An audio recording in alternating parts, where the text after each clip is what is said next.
बिस्मिल्लाहिर्रहमानिर्रहीम। अस्सलाम वालेकुम नाज़रीन, प्रोग्राम सुबह मेहरान में आऊं तव्हांजी मेज़बान तेरी मोहन।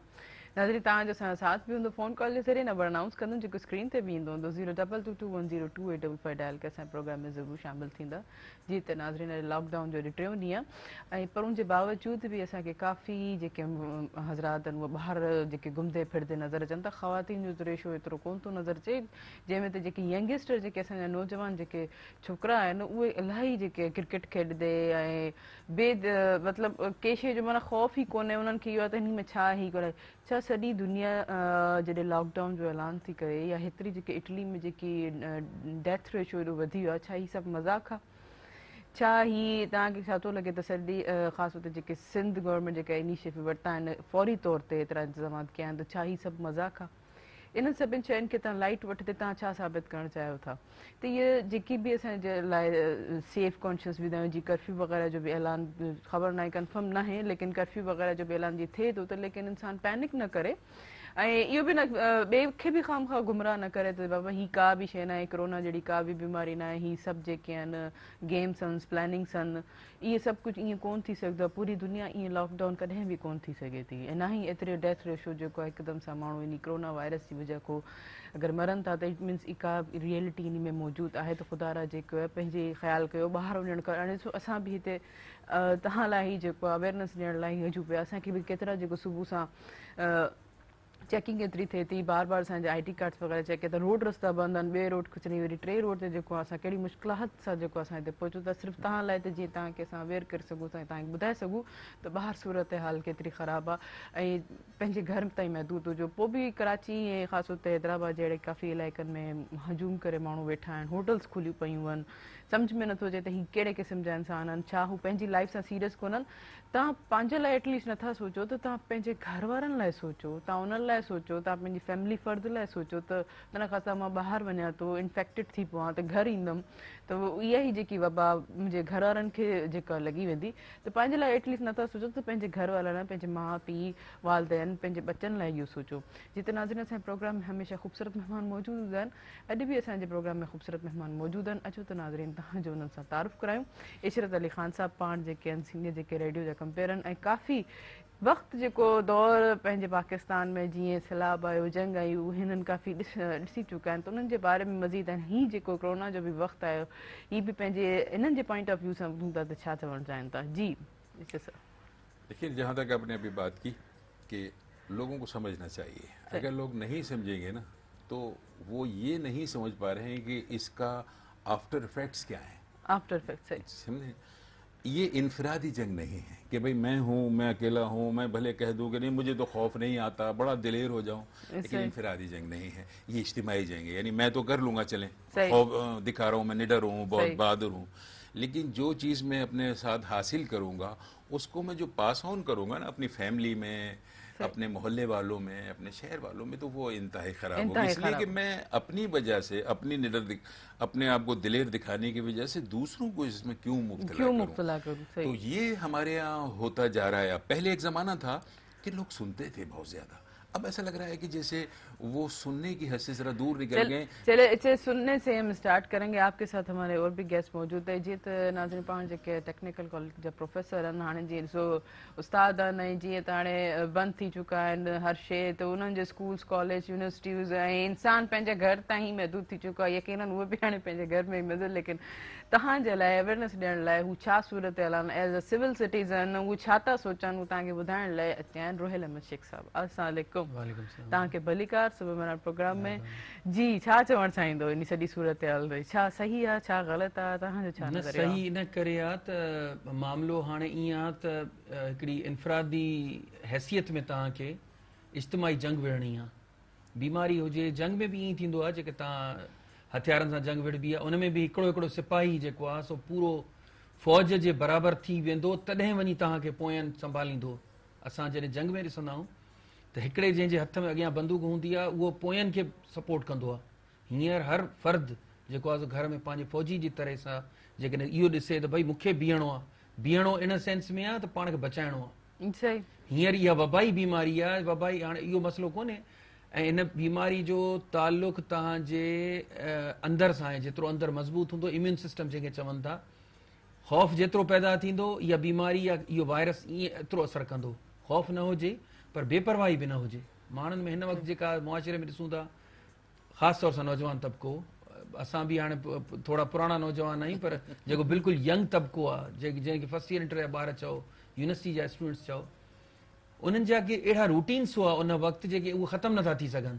क्रिकेट खेॾणु, डबल सवारी करणु, व्हीलिंग करणु, माना हिकिड़ो जेको माहौल बेपरवाही जो माहौल उहो ख़तमु नथो थिए।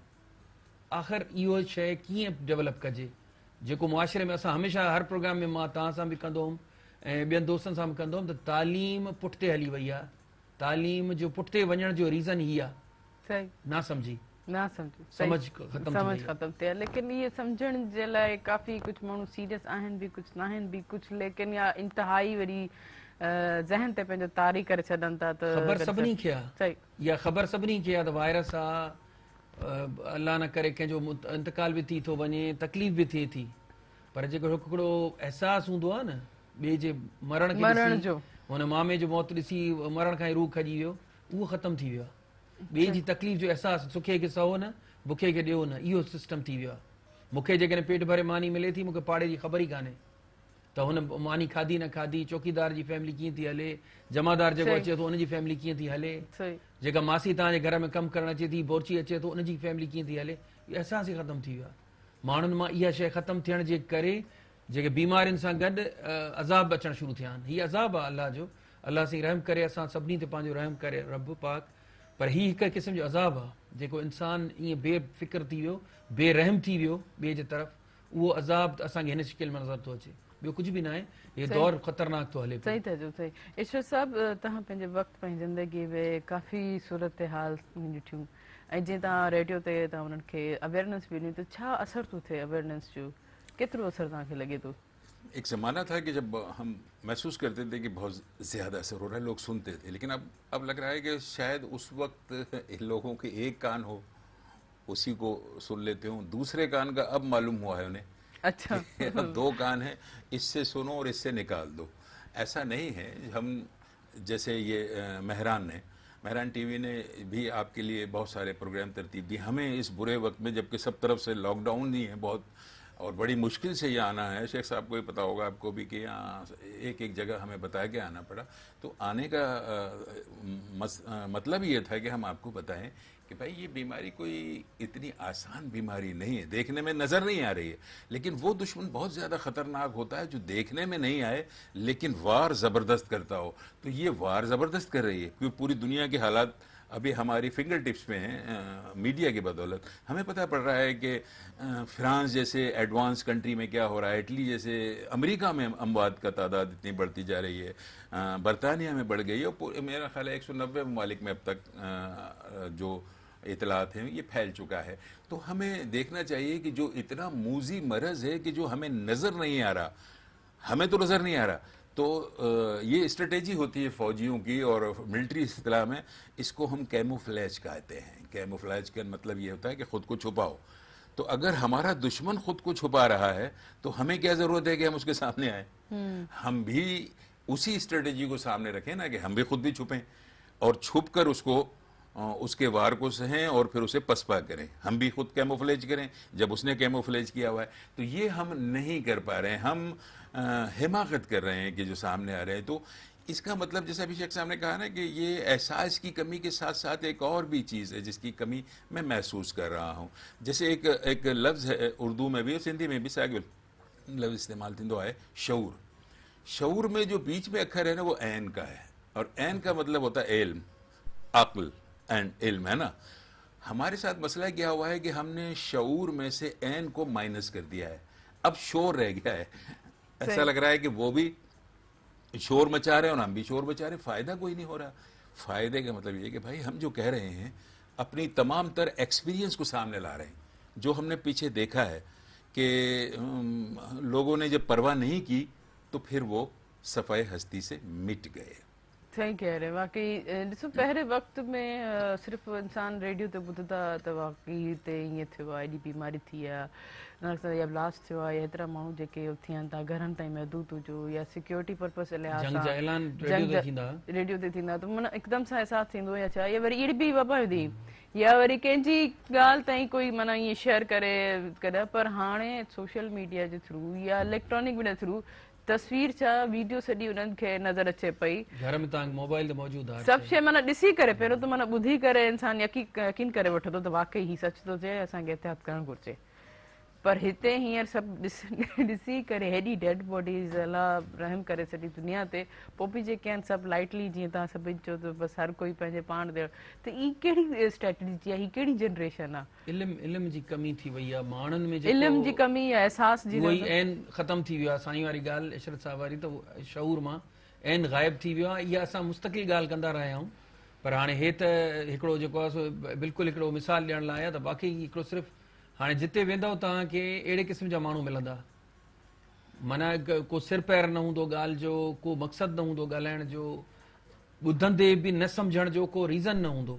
अच्छा कुछ वरी कुछ यकीनन सभु सहमत हूंदा, घर में कोई वरी अहिड़ा ज़िद्दी अफ़राद बि मौजूदु हूंदा आहिनि जेको उमिरि दराज़ बि थोरा हूंदा आहिनि, पर उन्हनि जी ॻाल्हि ते या ई सभु वबा जी ॻाल्हि कर त घर में बहस छिड़े छॾंदा आहिनि, शोर शुरू थी वेंदा आहिनि त वॾो तकरार बि थींदो आहे, त इन्हनि ते बि असां मज़ीद ॻाल्हाईंदा, लेकिन हिकिड़े ब्रेक खां पोइ नाज़रीन हीअ वक़्तु आहे शॉर्ट कमर्शियल ब्रेक जो, कारे न वञिजो, असां गॾु रहिजो।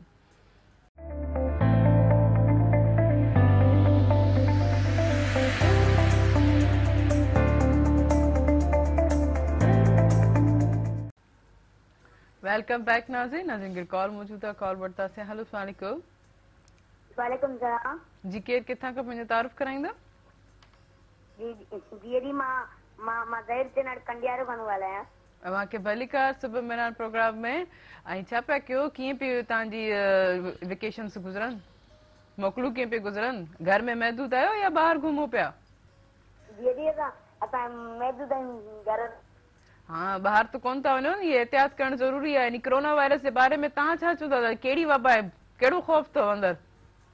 ॿारनि खे त काफ़ी सवाल हूंदा आहिनि। कोरोना वायरस त बसि असांखे ख़ौफ़ थी वियो आहे, इन लाइ मोकिलियूं कई असांजा एग्ज़ाम बि रहिजी आहे। एग्ज़ाम्स थींदा, तव्हां घर में वेही तयारियूं कयो, तव्हां हथ धोईंदा आहियो बार बार? जी जी अॼु त हर वक़्तु हथ धोईंदा आहियूं, मानी काई हथ धोऊं, ॿाहिरां माना ॿाहिरि कुझु वञूं था त पोइ वरी हथ धोईंदा आहियूं। मास्क पाईंदा आहियो? जी अॼु मास्क पाईंदा आहियूं। ऐं दोस्तनि सां मिलणु घटि कयो आहे? नथा मिलो न बिल्कुलु? न बिल्कुलु न। वॾी सुठी, ज़बरदस्त। ॿियो छा चवणु चाहींदव? मां कलाम ॿुधाइणु चाहींदुमि। ॿुधायो।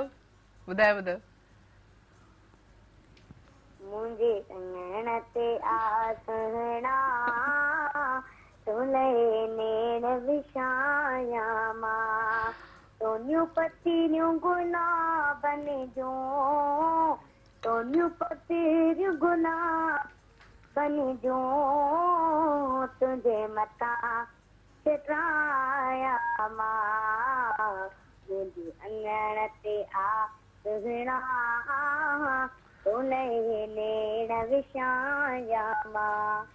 वाह वाह, ज़बरदस्त, वॾी महिरबानी, ॾाढो सुठो लॻो तव्हां असांजे प्रोग्राम में शामिल थियो।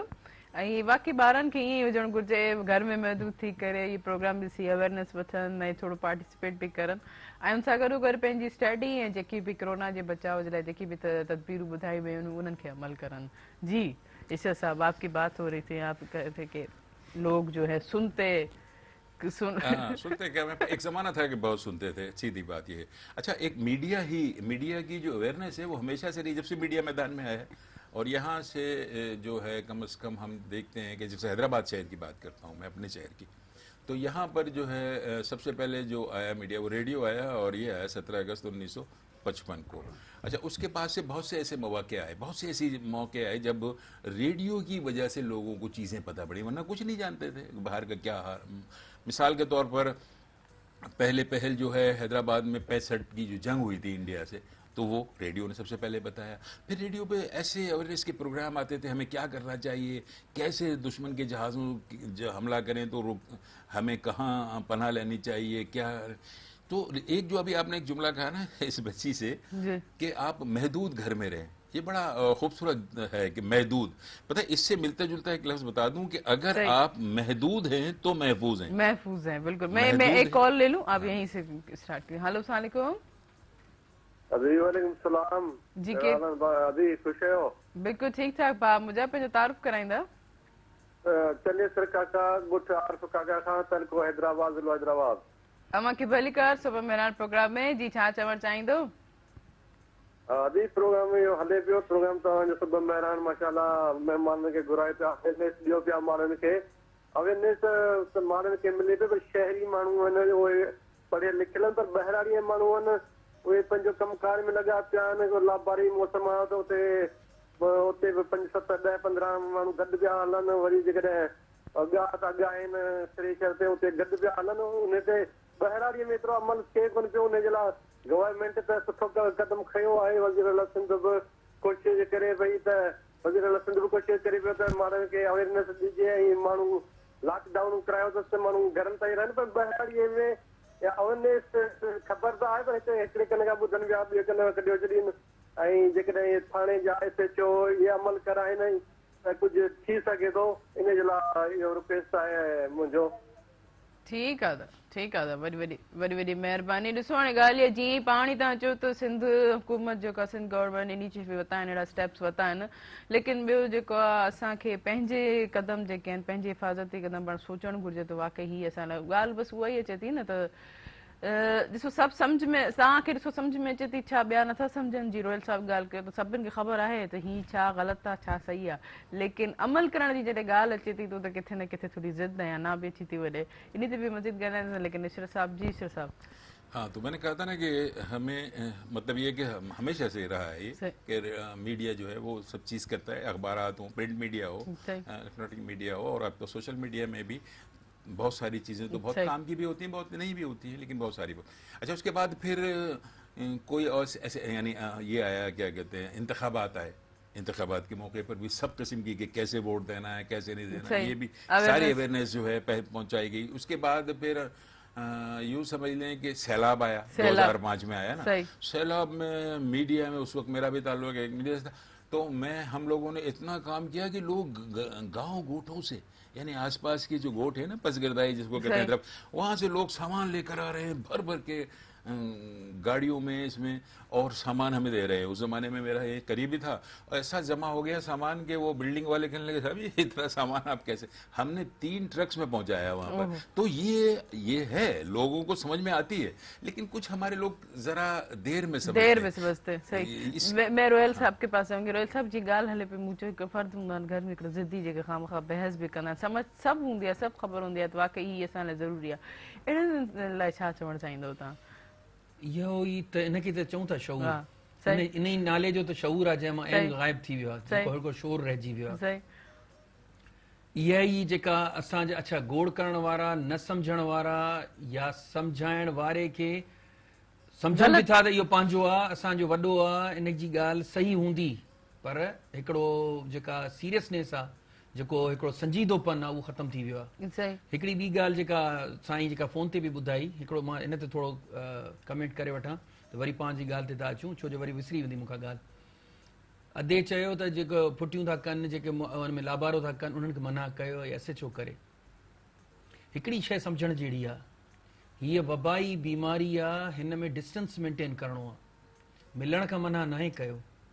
तव्हां हथ न मिलायो, भाकुर न पायो. असां हिकिड़ो वेठा आहियूं, सेफ डिस्टेंस ते वेठा आहियूं, घटि में घटि 3 फुट या 1 मीटर जंहिंखे चइजे, या 2 मीटर.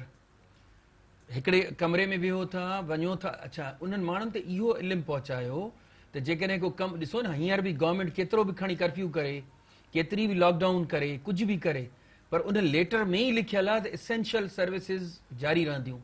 एसेंशियल सर्विसिस जारी रहण जो मक़सदु आहे त पढ़ियो लिखियो माण्हू, कमु हलाइण वारो हिकिड़ो माण्हू, उनखे इजाज़त आहे त तव्हां सेफ्टी मेयर्स वठी, पंहिंजो हिफ़ाज़त जा मेयर्स वठी, मास्क पायो, ग्लव्स पायो, ड्रेस प्रॉपर पायो, ऐं उन माण्हू खां बचो जंहिंखे का खंघि या ज़ुकाम आहे, जेसि ताईं उनजी का ख़बर पवे त ख़ुदा न ख़ास्ता वायरस त न आहे हुन में। सही, पर असां Normal ॾिसूं न था आहे। हाणे खंघि ज़ुकाम बि नथा फील थियनि, जीअं काफ़ी ईअं थियो आहे त खंघि ज़ुकाम बि न थियो कुझु आहे, न उनखे कुझु बि हूंदो। positive- हाणे हिकिड़ो बिल्कुलु लाइव मिसाल आयो आहे, कल्ह मुंहिंजे व्हाट्सएप ते मुंहिंजो कज़िन आहे, उनजो कोई माना वास्ते वारो, उन पंहिंजी कंडीशन ॿुधाई आहे ऐं हिकु नई हिकिड़ी शइ आई आहे, न उनखे खंघि हो न ज़ुकाम हो, पर उनखे उथी घर में हिकिड़ी इहा बि हिकिड़ी निशानी मां ॿुधण वारनि खे ॿुधाए छॾियां त एॾी आराम सां न वठो इन शइ खे त कुझु नथो थिए। चई मां हलंदे घुमंदे जेको आहे सो मूंखे का शइ ख़बर कोन हुई, अचानक मूंखे चक्कर अचणु शुरू थिया, मथो भारी ऐं चक्कर अचणु शुरू थिया। मां हैरान, भई ज़ाहिर आहे हिकिड़ो सिहतमंद माण्हू कमकार वारो अचानक चक्कर छो थो अचे। चई मूंखे सम्झ में न आयो, मां डॉक्टर खां पुछो, हुन चयो भई तोखे का डायरिया हुजे या का खंघि ज़ुकाम, मूं चयो कुझु बि कोन्हे। बॉडी ते का शइ गर्मी महसूस न पई थिए, पर मथे में चई गर्मी हुई, मुंहिंजे मथो ईअं पियो लॻे त गरम आहे। गरम आहे, सही। थर्मामीटर लॻायो आहे त बॉडी थधी आहे, थर्मामीटर में 103 बुखार आयो। ओहो, मां हिकु कॉल वठां त पोइ कंटिन्यू था कयूं। हेलो, अस्सलाम वालेकुम। वालेकुम सलाम जी, केरु किथां खां पंहिंजा तारुफ़ कराईंदो? जी मंसूर अहमद कुबर खरपुर मीरत खां। अव्हांखे भलीकार सुबह मेरा प्रोग्राम में जी छा चवणु चाहींदा? जी मां इहो चवणु चाहींदुसि त जीअं हिन वक़्तु कोविड-19 जे लाइ सॼो एहतियात हले पियो, अवेयरनेस जा प्रोग्राम हलनि पिया, इहा शइ कॉमन आहे त कॉन्टेक्ट जे थ्रू इहो कमु थिए थो। त सिंध में या पूरे पाकिस्तान में जेके लोकल क्लिनिक्स आहिनि जेके हलनि थियूं प्राइवेट डॉक्टरनि में वटि या कीअं, त उन्हनि में थर्मामीटर जी जेका मेजरमेंट आहे इंस्ट्रूमेंट थिए त उहो साॻियो ई थर्मामीटर माण्हुनि में इस्तेमालु थो थिए, या ब्लड प्रेशर जे मेजरिंग जो जेको डिवाइस आहे उहो बि साॻियो सर्कुलेट थो थिए, या लोकल में जेको इहो एपराटस यूज़ थियनि था सर्कुलेट थियनि था माना साॻनि माण्हुनि खे, त उन में बि एहतियात जी ज़रूरत आहे, इन में सर्कुलेशन न थी सघे वायरस। सही, ॾाढी सुहिणी, ॾाढी सही ॻाल्हि कई वाकई। ई बि आहिनि का बि चवंदमि ॿियो। अच्छा, ॿियो पब्लिक खे जेको ॾिसूं हाणे लॉकडाउन थियो आहे, हुनजे बावजूद बि ही त तव्हां डॉक्टर्स जे इंस्ट्रूमेंट्स इक्विपमेंट्स जी ॻाल्हि कई, लेकिन पब्लिक जे लाइ छा चवणु चाहींदो जेके लॉकडाउन जे बावजूद बि तव्हांखे रोड ऐं रस्तनि ते नज़र थी अचे रश कंदे? जी, उन लाइ असांखे बिल्कुलु टाउन करणु घुरिजे। हिकु माण्हू पंहिंजो पाण खे बचाईंदो त उहो ईअं सम्झो सॼे नेटवर्क खे बचाईंदो, छो जो हीअ स्प्रेडिंग आहे सॼो सिस्टम। सही त ॾाढी सुहिणी ॻाल्हि थी। थैंक यू, वॾी वॾी महिरबानी, तव्हां असांजे प्रोग्राम में शामिल थियो। लेकिन काफ़ी हद ताईं जिथे असांजे इल्म में आहे त प्राइवेट क्लिनिक्स वग़ैरह बि बंदि थी चुकियूं आहिनि ऐं सिविल हॉस्पिटल असांजी सरकारी अस्पतालूं जेके आहिनि उहे खुलियल आहिनि। उन्हनि ते ई जेके आहिनि मखसूस जेके मेन जिथे स्टरलाइज़ इक्विपमेंट्स जेके आहिनि बार बार स्टरलाइज़ थी करे डॉक्टर्स उहे यूज़ था कनि असांजे पंहिंजे पेशेंट्स ते, ऐं उन ई पेशेंट्स खे डायग्नोस कनि था जेके काफ़ी सीरियस आहिनि उन जे लाइ। पर इहे बि वाक़ई सही आहिनि त इंसान हर शइ जीअं असां ॿाहिरि वञूं था ETMs वग़ैरह यूज़ था कयूं या शॉप्स ते कीअं वञूं था या का भारी ऐं सभु खां वॾी ॻाल्हि जेकी हाइजेनिक असांजी चवंदा आहियूं उहो असांजो नोट असांजा पैसा आहिनि बार बार असांजे हथ में अचनि था, ख़बर न आहे ही कंहिं घणनि हथनि खां इहो क्रॉस थी करे ही नोट जेको असांजे हथ में वायरस वारो मां इन नोट ते ई असां कंटिन्यू कंदासीं, लेकिन हिकिड़े ब्रेक खां पोइ नाज़रीन वक़्तु शॉर्ट कमर्शियल ब्रेक जो कार्य न वञिजो, असां सां गॾु रहिजो।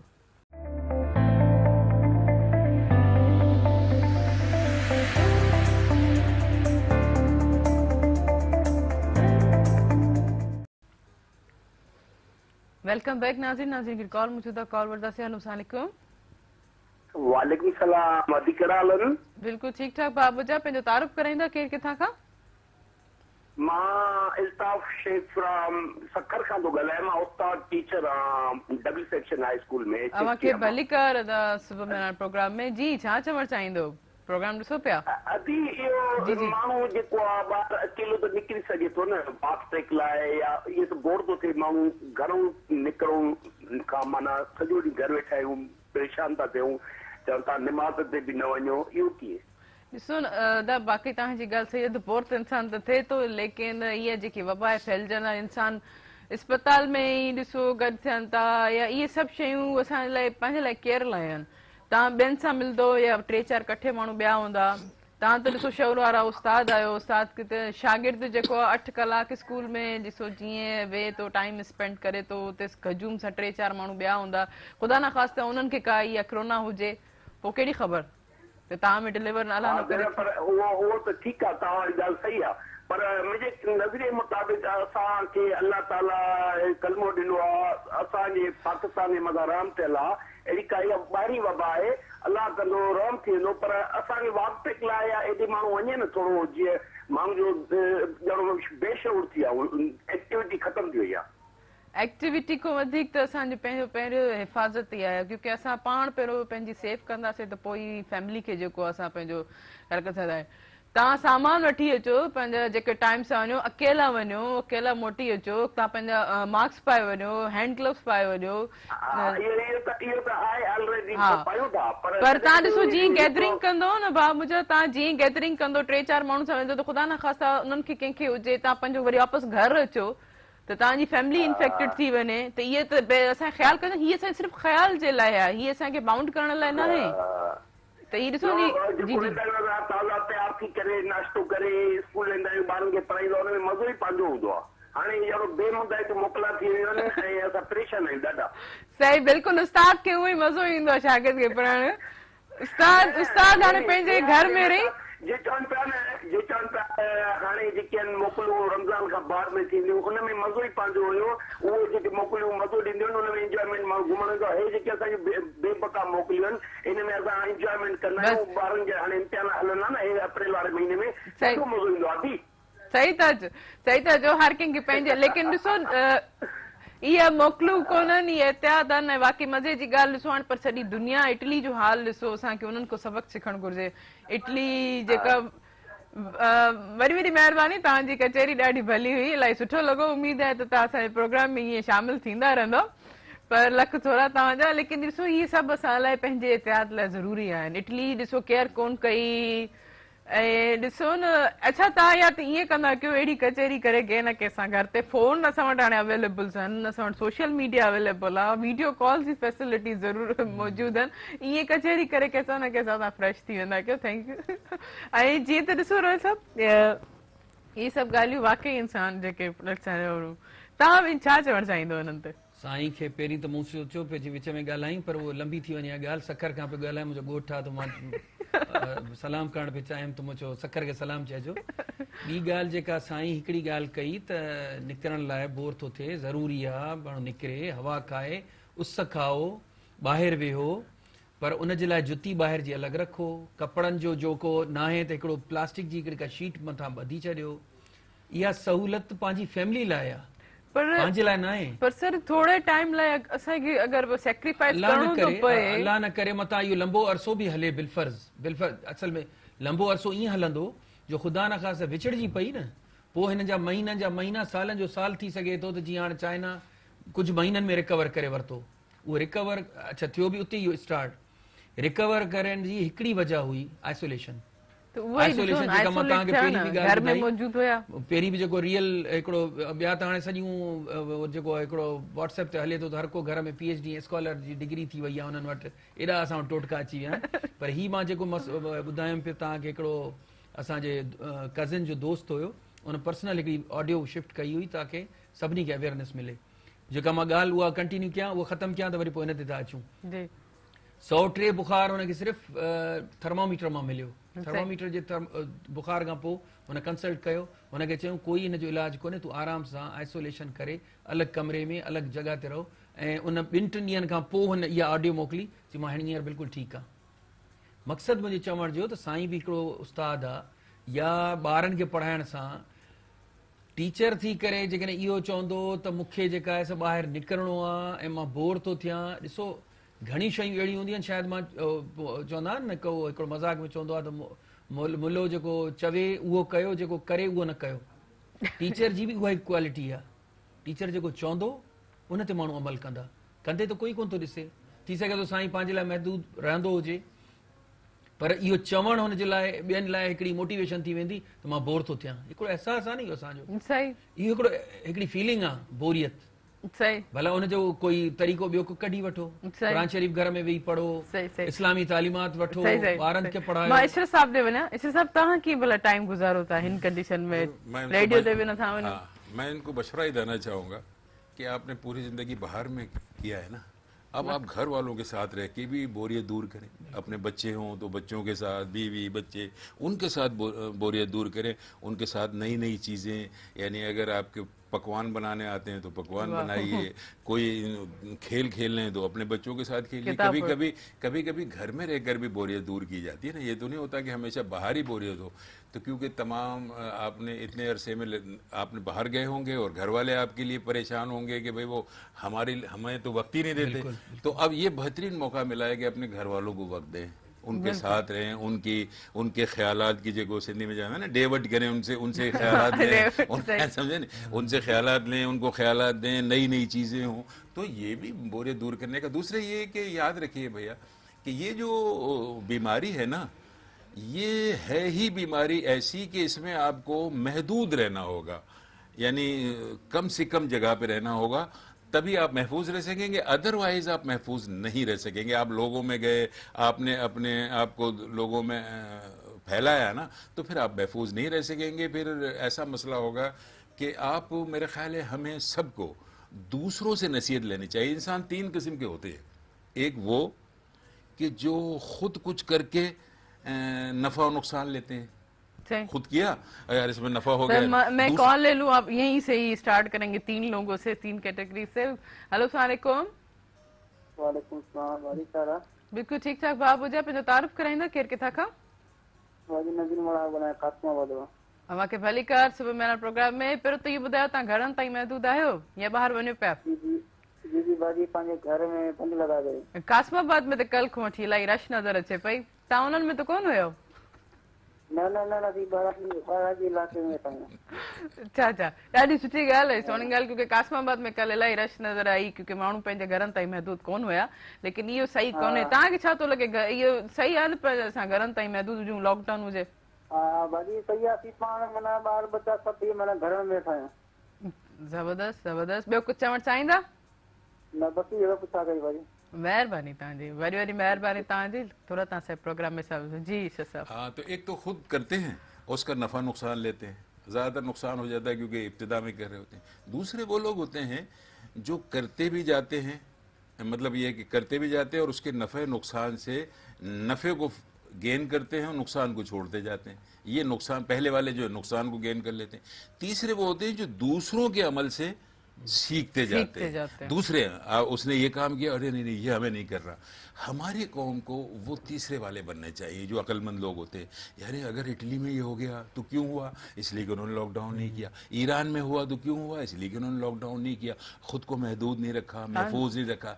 तो हमें तीसरे वाले बनने चाहिए, पहले वाले नहीं बनने चाहिए कि हम खामखा की हिमाकतें करते फिरें और हम सबको लगा दें। दूसरे वाले भी नहीं बनने चाहिए कि नहीं ये करके देख लें वापस आ जाएं, वो करके देख लें। नहीं, हम तो ये देखें कि फलां ने क्या किया। हम ये देखें कि मलेशिया के में क्यों नहीं गया, इसलिए कि उन्होंने शुरू से ही इसको महदूद किया।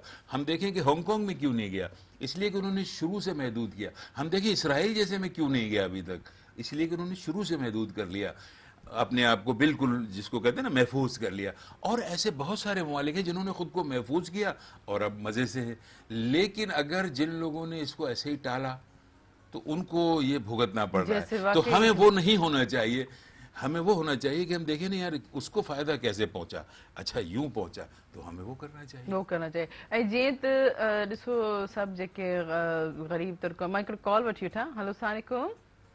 वालेकुम सलाम जी, केरु किथां खां भाउ मुंहिंजा, पंहिंजो तारुफ़ कराईंदा? अभी तालको कुंडली लगा अमीन बिचकोरी जे गोठ खां अब्दुल करीम बिचकोरी भेण। तव्हांखे भली कार सुबह मेरा प्रोग्राम में जी छा चवणु चाहींदो? प्रोग्राम ॾिसो पिया? भेण असांखे त भले कर पर सलाम अव्हांखे हुजे जो तव्हां सिर तारी ते रखी प्रोग्राम ते पेश करियो। पोइ बसि असांखे इहो करिणो आहे न तव्हां लाइ, जीअं तव्हांखे सभिनि खे ख़बर पए त केतिरो ज़रूरी आहे। असीं कोरोना जे पंहिंजे घरनि ताईं महदूद आहियूं। हाणे हुकूमत वारनि खे अलाह साञारे असांखे को राशन पुॼाए, असीं फाका कशी ते अची पुॻायूं। अच्छा, अलाह रहम कंदो, अलाह रहम कंदो। इन्ही हवाले से पुलिस जी गाॾी में सुभाणे इहो ॿुधो आहे, असां घरनि ताईं महदूद आहियूं भेण। ओहो, अलाह रहम कंदो भाउ मुंहिंजा, वरी वरी महिरबानी तव्हां असांजे प्रोग्राम में शामिल थियो। त गवर्नमेंट इन ते सोचे पई, मुंहिंजी ॻाल्हि इन ते ई हले पई, ऐं इहो ई चवणु चाहियां पई त ॾिसो असांजे हैदराबाद ताईं या मिस्टर ताईं मूंखे काफ़ी नज़र आया आहिनि सोशल वर्कर या अहिड़ा इदारा जेके इन ग़रीब गुरबनि ताईं राशन पहुचाइनि पिया।